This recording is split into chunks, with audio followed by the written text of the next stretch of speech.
चला तर मग मालिकेच्या आजच्या भागामध्ये आपण पाहणार आहोत. सायली आणि अर्जुन आता रूममध्ये आलेले असतात आणि पाहतात तर काय, तिथं बेडवर आता एक असा हत्ती ठेवलेला असतो आणि तो चावी दिली की वाजणार असा तो हत्ती असतो. पण तो तिथे ठेवण्यामागचं कारण काय, कोणी ठेवला असेल असे अनेक प्रश्न सायली आणि अर्जुनला पडलेले असतात. कारण घरात अशी मस्करी कोणी करणार नाही. आणि वर त्या आता हत्तीमध्ये एक चिठ्ठीसुद्धा लपवून ठेवलेली असते, ज्यामुळे त्या चिठ्ठीने सगळी कोडी उलगडणार असतात. आणि म्हणूनच आता अर्जुन आणि सायली तो चालणारा हत्ती त्याला थांबवतात, त्याची चावी बंद करतात आणि त्याच वेळेला तिथे असणारी ती चिठ्ठीसुद्धा वाचतात. त्या चिठ्ठीमध्ये आता पूर्णपणे धमकी लिहिलेली असते आणि त्यामध्ये सरळ सरळ लिहिलेलं असतं की या घरात म्हणजे सुभेदारांच्या घरात एक मोठा बॉम्ब फुटणार आहे, एका थोड्याच वेळात हा बॉम्बस्फोट होणार आहे असं देखील सांगितलं जातं. सायलीला आता सगळे प्रसंग आठवतात, म्हणजे सायलीला सगळा प्रसंग आठवतो. याचा अर्थ पूजेमध्ये सुद्धा असंच काहीसं घडलं होतं आणि तेव्हा सुद्धा खूप जास्त भीती जी आहे ती त्यांना वाटली होती. आणि आता सुद्धा हा प्रसंग सेम टू सेम घडतोय. त्यासोबत कोल्हापूरला जाताना सुद्धा गाडीवर लिहिलं गेलेलं ते तुमचा हा जीव जाऊ शकतो हे सुद्धा लिहिलेलं सगळं काही तिला आठवत असतं. आणि त्याचसोबत आता त्या चिठ्ठीवर लिहिलेलं असतं की लवकरच तुमचा खेळ खल्लास होणार आहे आणि या घरात मोठा बॉम्बस्फोट होणार आहे. दुसरीकडे तेजस जो आहे तो कुमुद मावशीला शोधत रूममध्ये गेलेला असतो, तर त्याला कुमुद मावशी रूममध्ये कुठेही सापडत नसते. आणि म्हणूनच तो सगळीकडे कुमुद मावशीला शोधत असताना तर ही कुमुद मावशी ना वॉशरूममध्ये जाऊन मस्तपैकी बिडी फुकत असते आणि ती महिपत बरोबर बोलत असते आणि म्हणत असते की तुम्ही ना काळजी करू नका, इथलं सगळं काही ना मी मॅनेज करते असं बोलून ती मस्त बिडी फुकत असते. तर दुसरीकडे मात्र तेजसला कुठेतरी डाऊट येत असतो. तेजस सारखा जो आहे तो दार वाजवत असतो. तेजस म्हणतो की या कुमुद मावशी कुठे गेल्या, आवाज तर आतमधूनच येतोय आणि त्याचसोबत त्याला आता त्या बिडीच्या धुराचा सुद्धा वास येत असतो आणि त्यामुळे त्याला शंका येते की नक्कीच कोणीतरी आहे. दुसरीकडे कुमुद मावशीला आवाज येतो आणि ती विचार करते की बाहेर कोणीतरी आलंय. त्याबरोबर ती फोन कट करते आणि जी बिडी फुकत असते ना ती लगेचच ती वॉशरूममध्ये टाकून देते, जेणेकरून कळायला नको. पण इथे मात्र जो तेजस असतो त्याला कुठेतरी संशय आलेला असतो आणि तो म्हणत असतो की नाही, काहीतरी नक्कीच गडबड आहे, पण काय गडबड आहे हे काही केल्यास समजत नसतं. तर दुसरीकडे आता पाहायला मिळतं कुमुद पुन्हा एकदा नाटक करू लागते आणि म्हणत असते की मला काहीच आठवत नाही आहे, काय झालं आहे नेमकं. आता पाहायला मिळतं कल्पनाने प्रतिमाला कॉल केलेला असतो आणि प्रतिमाला कल्पना म्हणत असते काय गं, झाली का तुमची तयारी, तुम्हा सगळ्यांना इथे यायचे विसरताय का तुम्ही. आणि त्याचसोबत आपल्याकडे मोठी जन्माष्टमीची पूजा आहे. तर आता प्रतिमा म्हणते अगं नाही विसरलोय, आहे लक्षात, पण या सगळ्या गोंधळांमध्ये ना राहूनच गेलं, कारण ह्यांना सुद्धा खूप टेन्शन आहे तन्वीच्या आठवणी जाता जात नाही. आणि तुला माहिती का, आम्ही आश्रमात गेलो होतो ना तेव्हा ना तन्वीनं तिथे भिंतीवर चित्र काढलं होतं आणि ते चित्र पाहिल्यानंतर ना मला जुने दिवस आठवले. म्हणजेच तेव्हा लहान असताना सुद्धा तन्वी जसं चित्र काढायची ना तसं चित्र तिने आश्रमात सुद्धा काढले आणि हे सगळं मला आठवलं. हे सगळं काही आता नागराज मागे उभं राहून ऐकत असतो. नागराज जेव्हा आता हे सगळं काही ऐकतो तेव्हा मात्र आता नागराजचं डोकंच चालायचं बंद होतं. नागराज विचार करतो बापरे, म्हणजे आता हिला ही सगळं आठवायला लागले. आणि त्याच वेळेला इथे कल्पनासुद्धा खूप जास्त खुश असते. कल्पना म्हणते अरेच्छा, खूप चांगलं झालं तुला ही गोष्ट आठवली, अजून तुला काही आठवत असेल ना तर सांग मला, म्हणजे आपल्याला ना योग्य तो त्याच्यावर उपचार करता येईल. तर लगेच प्रतिमा म्हणते की नाही गं, मला इतकंच आठवलं जे मी तुला सांगितलं. आणि त्यानंतर मात्र आता पाहायला मिळतं कल्पना म्हणते की तुम्ही सगळीजण, आम्ही सगळीजण वाट बघतोय. आपल्या घरात तसंही खूप जास्त मोठा असा ह्या वर्षीचा हा सोहळा आहे आणि त्यामध्ये तुम्ही असायलाच हवे असं मला वाटतं, त्यामुळे लवकरात लवकर या असं देखील आता तिने सांगितलेलं असतं. जेव्हा हे सगळं काही ती सांगते तर मागे उभं राहून नागराजने ऐकलेलं असतं. नागराज विचार करतो की हे सगळं ना त्या गोळ्यांमुळे झालेलं आहे, त्या ज्या काही गोळ्या बदली करून दिल्या आहेत ना त्यामुळे हा फरक दिसत आहे. पण काही झालं तरी हिची मेमरी परत यायला नको, हिची मेमरी परत आली की माझ्यासाठी खूप मोठा की खेळ जो आहे तो खल्लास झाला म्हणून समजा. आणि म्हणूनच त्याचा आता विचार सुरू असतो की काही झालं तरी ही मेमरी परत यायला नको.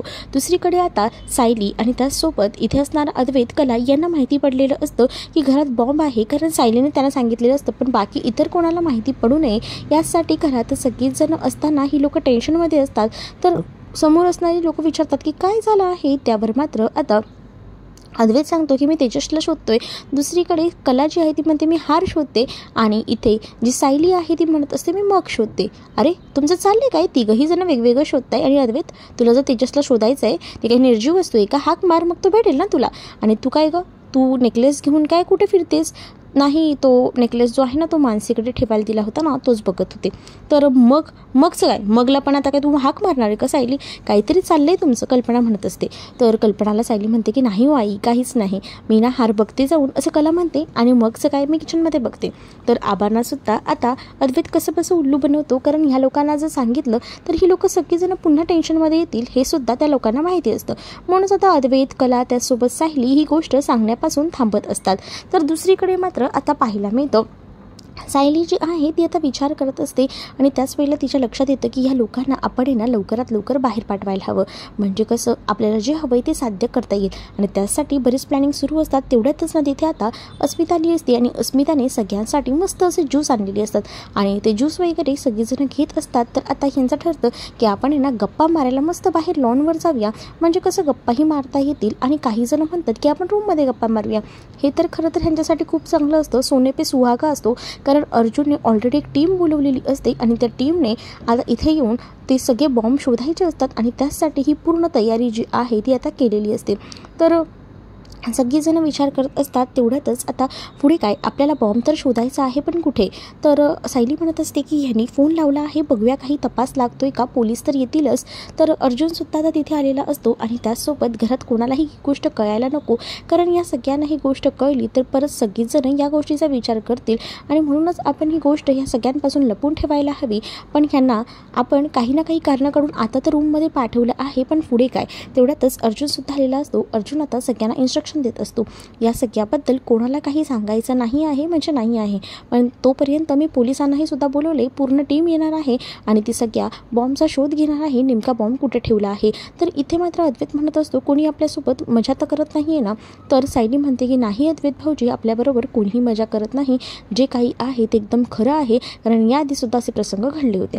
दुसरीकडे मात्र आता जो तेजस असतो त्याला आता प्रयत्न करायचा असतो आणि त्याला कुठेतरी असं वाटत असतं कुमुद आहे ना ती खरं तर रिअल नाही आहे आणि तिच्यावर तो डाऊट घेत असतो आणि त्याचसाठी त्याचे प्रयत्नही सुरू असतात. तर दुसरीकडे महिपत गायत्री हे बोलत असतात आणि आपलं काम तर चोख होतंय ना. महिपत सांगतो की गायत्रीला हो आपलं काम तर एकदम परफेक्ट होते, काळजीच करू नकोस, कारण जे काही आहे ना ते सरळ सरळ दिसते, कारण आपल्याला तिथे मोठा स्फोट घडवून आणायचा आहे आणि आपल्याकडे जी बाई आहे कामाला ती एकदम चोखपणे ते काम करत आहे. तर दुसरीकडे अर्जुनने जे काही इन्स्पेक्टर आणि सगळ्यांना बोलवलेलं असतं ना, जी काही टीम असते ते आता टीम सज्ज झालेली असते आणि त्याच वेळेला अर्जुन म्हणतो की बरं झालं तुम्ही येताना युनिफॉर्ममध्ये नाही आलात, नाही तर परत घरात गोंधळ उडाला असता, कारण घरात सगळ्यांना आम्ही सांगितलं नाही आहे, उगाच टेन्शन होईल म्हणून. आणि त्याच वेळेला तुम्हाला काही शंका येते का. तर अर्जुन सांगतो की हो आम्हाला शंका येते, तुम्ही जरा चेक करा, कारण का आम्हाला तशी धमकी आली होती आणि त्यामुळेच आता ते सगळ्याचा तपास करायला सुरुवात करणार असतात आणि त्यांनी कपडेसुद्धा आणलेले असतात आणि त्याचसोबत काही साहित्यसुद्धा, जसं की बॉम्ब शोधायला लागणारे यंत्र. तर अर्जुन आणि त्याचसोबत इथे असणारे सगळेजण म्हणजे सायली आणि त्याचसोबत अद्वैत कला म्हणतात की आम्ही कल्पना मावशी त्याचसोबत बाकी इतरांना सांभाळून घेतो. तर सायली म्हणते की मी बाहेर पूर्णाजींना सांभाळून घेते, बाकी काळजी करू नका, आणि अर्जुन तुम्ही इथे कोणी येत असेल तर त्यांच्यावर लक्ष ठेवा. असं हे सगळ्यांचं नियोजन पूर्णपणे झालेलं असतं.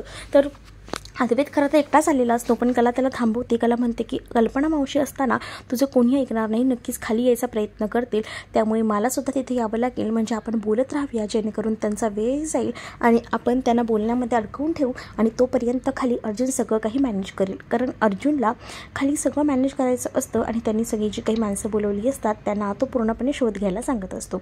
तर अर्जुनने आता सांगितलेलं असतं की जेव्हा मी ही घंटी वाजवेल ना तेव्हा तुम्ही सगळ्यांनी खाली यायचं, ज्याचा अर्थ खालचा पूर्ण शोध झाला आहे, वरतीसुद्धा चेकिंग करावं लागणार आहे आणि हे जे काही काम करायचं आहे ते पटपट आपल्याला करायचं आहे, असं देखील आता अर्जुन सांगतो. आणि त्यामुळे आता प्रत्येकजण जे आहे ते तयारीला लागलेलं असतं. तर अर्जुन जो आहे तो म्हणत असतो की चला, अर्जुनने आता बाहेर लक्ष ठेवायचं ठरवलेलं असतं. तर तिकडनं समोरूनच आता नैना आणि रोहिणी चालत येत असतात, त्या गप्पा मारत येत असतात, पण त्यांचं लक्ष नसतं. तर अर्जुन जो आहे तो दारावरच उभा असतो. नैना आणि रोहिणी या दोघीही जणी आतमध्ये जायचा प्रयत्न करत असतात. तर अद्वैतला जेव्हा त्या दोघीही जणी दिसतात तेव्हा मात्र अद्वैत खूप जास्त घाबरतो. अद्वैत विचार करतो की आता काय करायचं, म्हणजेच ही लोक जे आहेत ते घुसायचा प्रयत्न करणार, पण नाही, ह्यांना काहीतरी करून इथेच अडकवून ठेवायला हवं. आणि म्हणूनच अर्जुन जो आहे तो आता अडकवायचा प्रयत्न करत असतो आणि तो म्हणत असतो की मला ना एक काम कराल का प्लीज. तर नैना म्हणते की कसलं काम, काय झालं आहे. तर सांगतो की मला ना सुई धागा हवा होता, म्हणूनच मी तुम्हाला पाठवतो आहे, जा जरा सायलीकडनं सुई धागा घेऊन या. अरे पण सुई धागा कशासाठी असं देखील विचारलं जातं. त्यावर आता त्या सांगू लागतात. अर्जुन त्यांना सांगतो की जा ना, तिला सांगा फक्त मला सुई धागा हवा आहे, तुम्ही म्हटलात ना तर ती लगेच तुम्हाला सुई धागा काढूनही देईल असं देखील आता अर्जुन म्हणतो. त्यावर इथे असणाऱ्या नैनाला आणि रोहिणीला कुठेतरी संशय येत असतो. पण अर्जुनला आता काही झालं तरी त्या दोघींना तिकडनं घालून द्यायचं असतं, कारण हॉलमध्ये ना त्या बॉम्बची पूर्ण चेकिंग सुरू असते आणि जर ह्यांना कळलं तर ह्या मोठा कांगावा करतील आणि घरात सगळ्यांना कळेल. म्हणूनच तो ह्या सगळ्यांपासून ते लपवायचा प्रयत्न करतो. कसं बसं त्याने तिकडनं घालून दिलेलं असतं त्यांना. पण आता जेव्हा पूर्ण हॉलची शोधाशोध होते तेव्हा समजते की हॉलमध्ये कुठेही किंवा किचनमध्येही कुठेही तो बॉम्ब नाही आहे.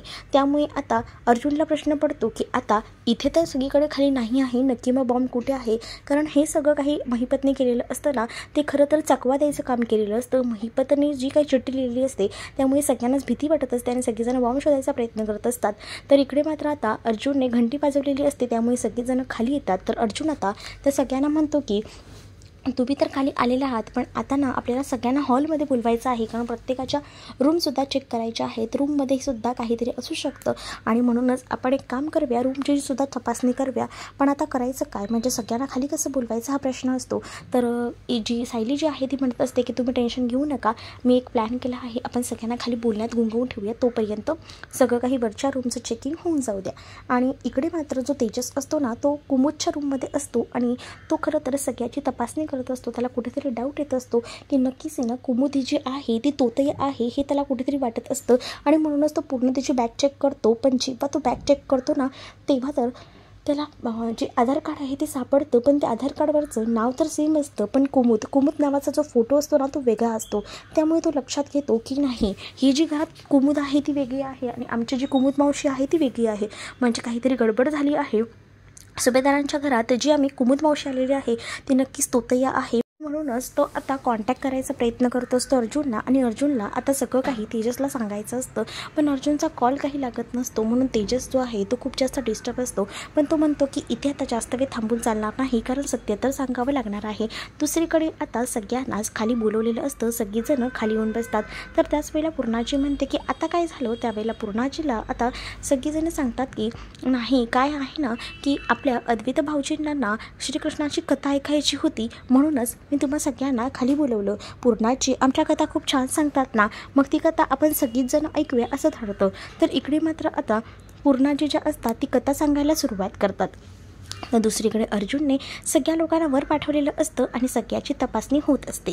तर तिथे सायली, त्याचसोबत असणारा अद्वैत आणि कला हे तिघही जण थांबलेली असतात आणि ती कथा ऐकत असतात.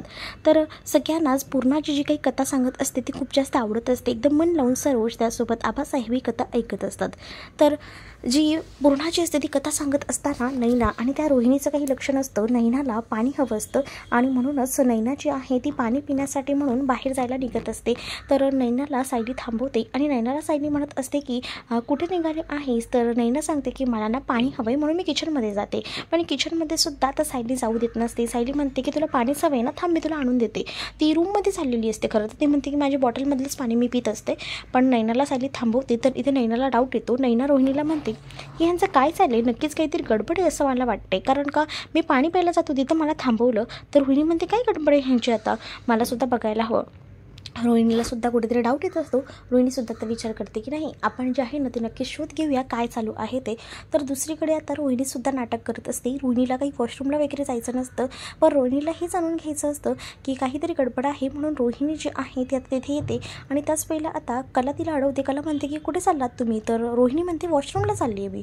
तर तेवढं तर सायली पाण्याची बॉटल घेऊन आलेली असते आणि सायली म्हणते की वॉशरूमला जात आहे का, तिथे पाणी नाही हो वॉशरूममध्ये, तुम्ही एक काम करता का, इथे बाहेर वॉशरूम आहे ना तिथे जा. पण ती म्हणत असते की नाही मला माहिती आहे ना माझ्या रूममध्ये जो वॉशरूम आहे त्यात पाणी होतं, मी जाते. पण सायली म्हणते की नाही हो तिथलं पाणी आता गेले, म्हणून मी तुम्हाला सांगते बाहेरही वॉशरूम आहे तिथे तुम्ही जा. असं बोलून सायली जी आहे ती मुद्दामून रोहिणीला बाहेरच्या वॉशरूममध्ये घेऊन जायचा प्रयत्न करत असते आणि स्वतःसुद्धा त्या रोहिणीसोबत जाते. तर रोहिणी आणि सायली जेव्हा वॉशरूमला जातात तेव्हा कला जी आहे ती पाणी जे आहे ते नैनाला देऊन देते. त्यानंतर आता रोहिणी वॉशरूममधनं येते आणि ती जाऊन पुन्हा एकदा नैनाच्या बाजूला बसते. ज्या वेळेला आता ती नैनाच्या जाऊन बाजूला बसते ना, तेव्हा नैनाला ती पुन्हा एकदा सांगू लागते की तू म्हणतेस ना ते बरोबर आहे, ह्यांचे काहीतरी गडबड सुरू आहे, पण ही लोकं आपल्याला कळू देत नाही आहेत नेमके काय गडबड आहे ते. आपल्याला ना हे सगळं काही शोधायला हवं, पण काय चालू असेल. तर दुसरीकडे मात्र पूर्णा जी गोष्ट सांगत असते ती गोष्टसुद्धा श्रीकृष्णाची आता संपलेली असते. आणि त्यामुळेच आता अद्वैतला सगळेजण विचारतात की काय रे, आवडली का तुला ही गोष्ट. अद्वैत म्हणतो की हो, खूप जास्त आवडली.